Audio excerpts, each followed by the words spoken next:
This is the Scottish Ancestral Records, and I am Lisa May Young.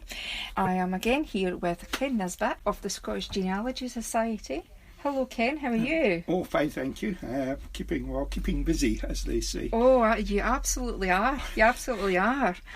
Yes, I've been down at National Archives in Kew this week doing some research on military records, but today we're going to be talking about statutory registration in Scotland. Yeah. So, as a newbie researcher, I'm looking at the statutory records. Where would you advise starting? Right. Statutory registration in Scotland started on the 1st of January 1855. England started in 1837, but certainly as far as family history is concerned, our records, because of the information on the certificates, is far better than south of the border.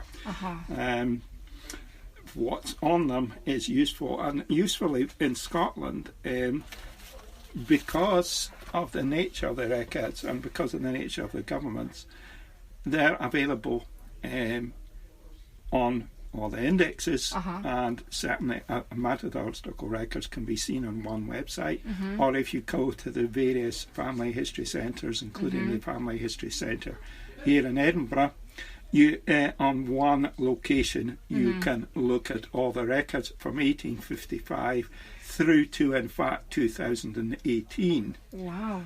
So there's no other country in the world where you can actually see the full span of records.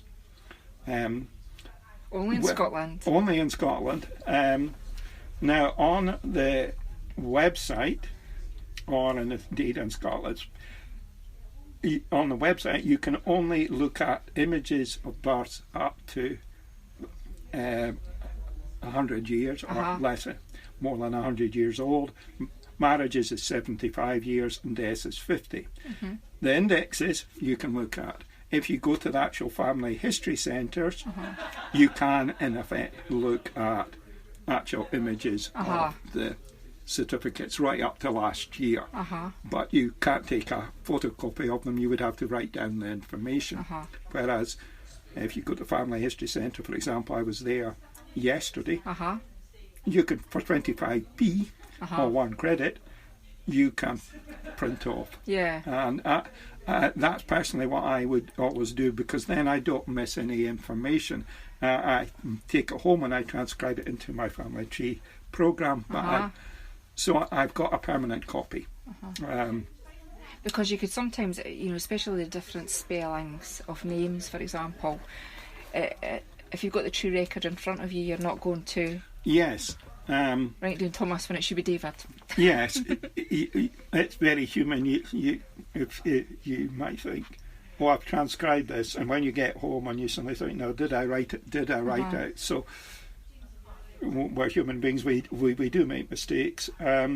So that's why it's, I think, where we have the advantage of being able to take photocopies of the original record, you do so. Obviously, as I say, with the modern stuff, so if you're looking at, for example, a birth for 2008, a marriage for 2018, like my nephews who got married last year, I can't take a image of that certificate, but I can write down the information.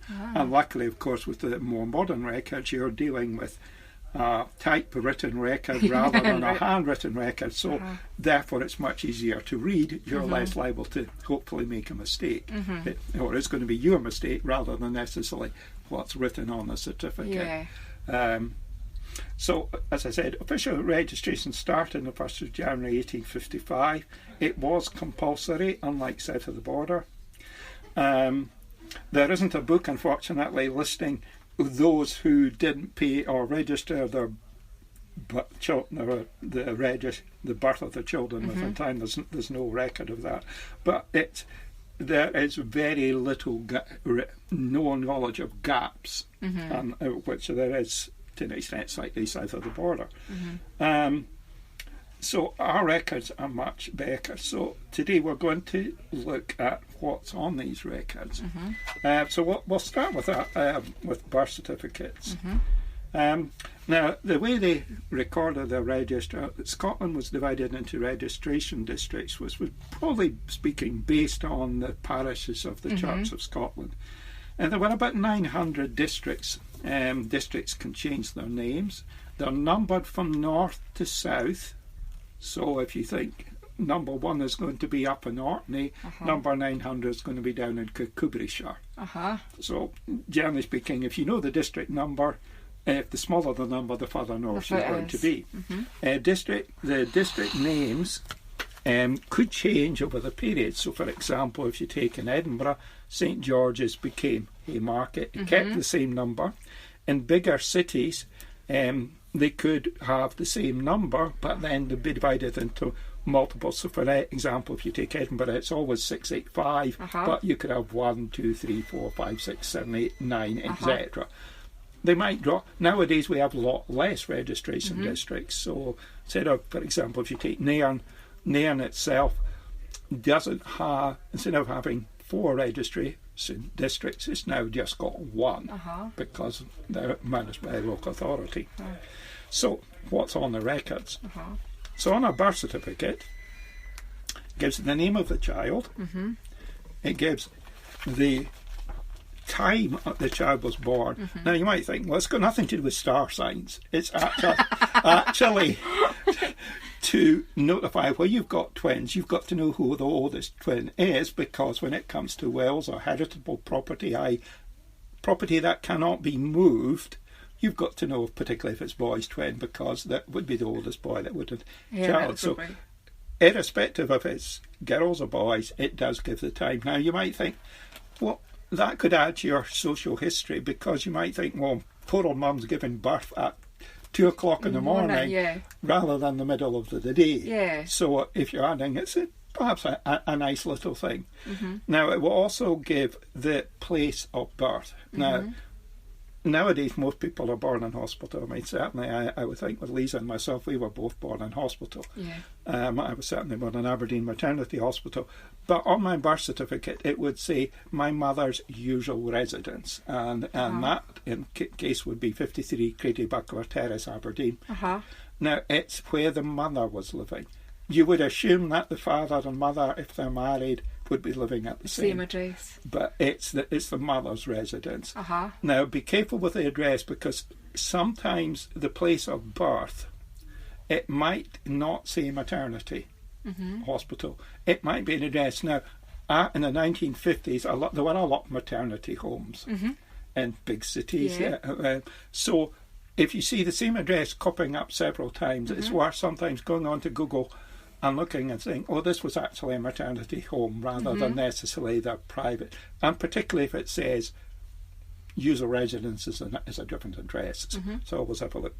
It will always give the sex of the child, because sometimes if you look at a forename, you're thinking, well, was it Francis? Is Francis male or female? Francis was quite often, for example, used for males. Or Leslie. Sometimes the people say, oh, Leslie, if it's spelt a certain way, is a girl's name or something, but it could be either or. It could be either or, so it will always give you that. It's always going to give you, the next column then gives you the name, what they call the name, surname and rank or profession of the father. So very Victorian. It will then also give you the mother's name, and it would give you her maiden surname if they're married. Which is gold dust for... It's gold dust. Now, even more importantly, it also gives you their date of marriage. But do be aware that if the father is an informant, how likely is he to necessarily remember the date of his wedding? I have an example of 3 children born in Scotland in the 1880s, and only one certificate's actually got the exact right date, and day and month and year of their marriage. By this time, this couple, in fact, had 9 children, and in fact, they got married in England. So, people forget, because remember, an information on a certificate is only as good as the informant. As there's informant and who's an informant. So in this case, the father's the informant. Now, ladies, I'm sure if you're married, does your husband know when your wedding anniversary is, or do you have to remind him? So that it's something to be aware of, that on a birth certificate, it's one of the possible. Also, the possibility, of course, is if it's the first child, was it a shotgun wedding? So they're actually going to lie about the months to make possibly that they weren't pregnant at the time, even though Mum actually had a 6-month bump when she turned up at the church. But so they might lie for the first child. Yeah. But people didn't. People are human beings. Yeah. You've got to accept that with our ancestors. So they don't always tell the truth. Particularly within a recorded statutory document. Yeah. Now, if there was an alteration to the document, we have what we call register of corrected entries, or shortened RCEs. And I was thinking that's possibly a future podcast that we might cover, the register of corrected entries. Because that is involved in that actual book that I actually wrote about the use of RCEs. Yes, absolutely. Now, if we turn off, let's say, from birth to marriages, now I should say at this point, if you've got illegitimate children, on Scottish birth certificates, it would say that they're illegitimate, and that could continue up to, in fact, the 1970s. But in practice, tended to drop out in about the 1930s, and in that case, normally you would only find the mother's name, and that's the one time that you might see a woman's occupation on a marriage on a actual marriage certificate. And so what do we have on Scottish marriage certificates? Well, it gives you the date of marriage, it gives you where they were married. Now, importantly, when it comes to the place that they're married, it's where the register was signed, not necessarily where the religious ceremony took place. So that might be a private address, it might be their home address, because their home address might be, it might be the bride's home address. And then it might be a church hall, it could be a hotel. A lot of people get married in hotels nowadays. Absolutely, yeah. So that's possible. What it would normally state in that case is, it would normally then say afterwards, after publications according to the forms of the Church of Scotland, or whatever church religious ceremony they take place. So you can really, with those statutory records, build up a real visual picture of this event. Yes. Yeah. It's going to go on, and then it's going to give you the name of the individuals. Now, the useful thing is when they sign them here, and they put the names of the individuals, you'll see a signature from both the bride and groom. It might say their proper name at the top. It might say Janet McGregor, but underneath she might sign that as Jessie. So therefore you know that she's going to call herself Jessie as a regular name. And that's sometimes where, well, let's say you look at the census and you see Jessie instead of Janet, and you think, well, that's what she was known, because nobody on the certificate said, oh, where's your proof, where's your birth certificate, as they would do nowadays in its proper names.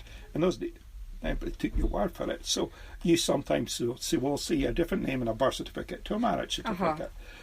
Then there comes their age. Now you hope that everybody's telling the truth about their age, that each party, one or other, has not lied to the other about actually how old they are when they got married. Now you could get married at 16 in Scotland. You don't have, if they were young, old, you didn't have to go on parental permission. You didn't have to run like in England and run over the border to Gretna. So there was no play. Now, it will then give their usual residence. Now, their usual residence would be the place that they're living in. If it nowadays, quite often it's the same, because a lot of people cohabit before they get married.